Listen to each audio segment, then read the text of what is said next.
Hi, today what we're going to do is we are going to make a paper boat using a sheet of origami paper. Now, origami paper, as you know, is a square, but what we want for our boat is we want a rectangular sheet of paper. So I'll quickly show you how to do this. You'll notice my edge isn't perfect here. Close enough. What I did was I just took a sheet of origami paper. I took the bottom edge and I folded that one up about 2 fingers or so. And then you can cut along this edge, or if you fold it over and over again, you'll be able to tear it as well. So you can sort of see that what I did was I took the paper and looks almost exactly the same size, even though it's completely different sheet of paper. So I cut it so that I've got a rectangular sheet. So we're going to start with the color facing you. So if you're using two-color or two-sided origami paper, it doesn't really matter. But if you're using origami paper that has color on one side and it's solid on the other, like a white on the other, do it where the color is facing forward and have it so it's like a door. Okay, so like a tall door. So we're going to start with the bottom edge. We're going to fold it all the way up to the very top edge. Like so. And get the ruler to give it a good crease. Okay, now rotate it so it's a tall door again. And fold it in half one more time. From the bottom edge to the top. You can see I didn't fold my first one quite right, but you know what? It's okay. It's close enough. Open it back up. Rotate it now so that the folded edge is along the bottom and the opening is up at the top. Okay, folded edge at the bottom, opening at the top. I like to fold from the bottom up, so I tend to have the folded edges on the bottom. So now what I'm going to do is I'm going to take this vertex and this bottom side of this half of the rectangle here, and that side is going to go right along that center crease. So you can see what I'm going to do. Hold it up and give it a crease. So now we formed ourselves a right triangle because we started with a rectangle. So when you fold that corner up, that one angle up, it becomes a right triangle. We'll do the same on the left-hand side here. And with your ruler, give it a good crease. Okay. Now, if I pick up my pentagon, yes, it is a pentagon, I can see that the opening, remember, was still at the top. So what I'm going to do is I'm going to pick it up, just so you can sort of see. I'm going to take this top skinny rectangle here, and I'm going to fold it down so that the bottom edge is going to coincide with the one edge of our two right triangles. So all the way down. Okay, give it a good crease. Pick the whole thing up, flip it over. Now, if you're looking at it, you can sort of tell that there's these two little triangles here on the bottom towards the top, right? Literally just take those little triangles and fold them as far as you can so that the new triangle side is going to coincide with part of the bigger shape that we have here. So again, same on the side. Hold it up. And we've got two little right triangles. Now, if you're looking at this, almost looks like a fox or a cat with its two little eyeballs. You can sort of tell that there's a rectangle here at the top, right?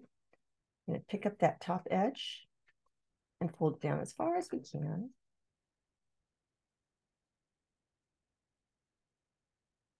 And we'll give it a good crease. I'm using a new light, and I found that the light was causing this horrible glare on my desk, as you can see.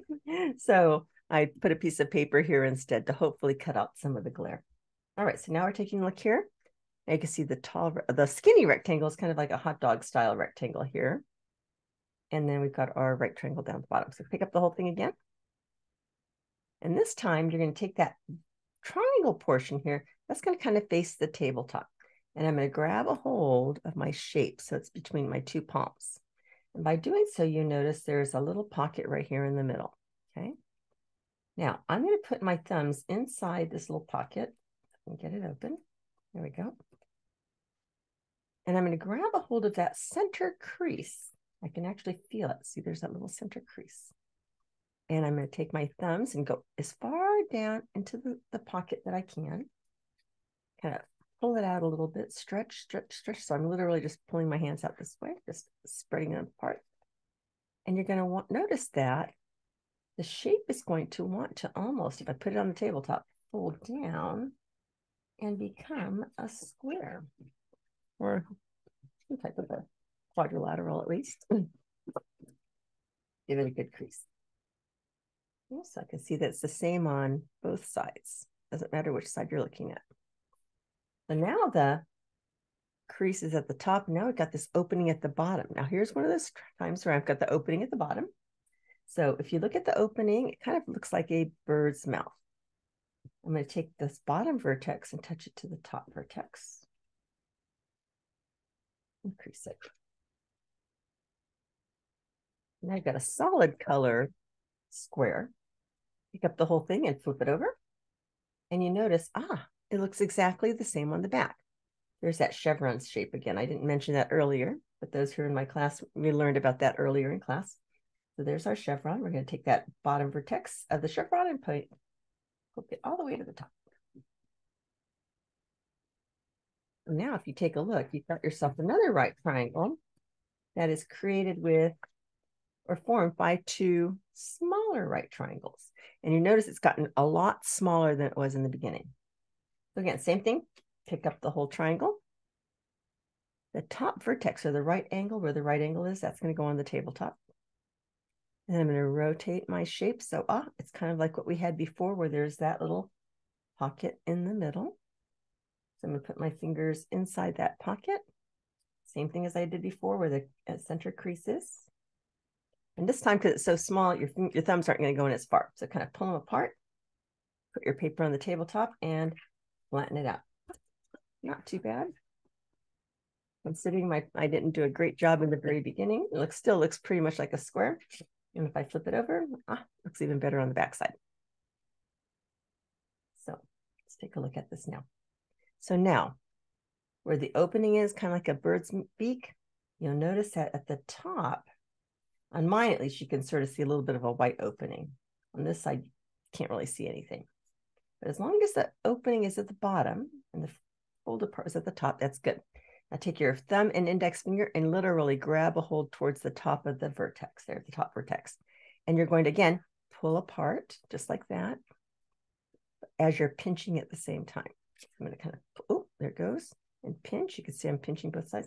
And I'm going to keep pinching. Right now, it kind of looks like a little crown, or maybe from where the wild things are, right? Just keep pulling, keep pulling, keep pulling until you can't pull any further, and voila, it flattens out. And the colored portion now looks like, or should I say it has formed a trapezoid. Here are two bases. The two bases are the ones that are parallel to one another. And then there's our two sides. And check it out. You've got yourself a little boat.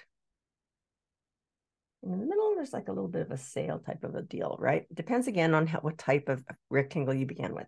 Now, right now, obviously, it does not want to stand up. So if you do want to have it stand up, pick it up again. Put it so that the bottom of the boat is on the tabletop or towards the tabletop. And take your thumbs and put it again, kind of where the middle is. Okay, so look at where the middle is.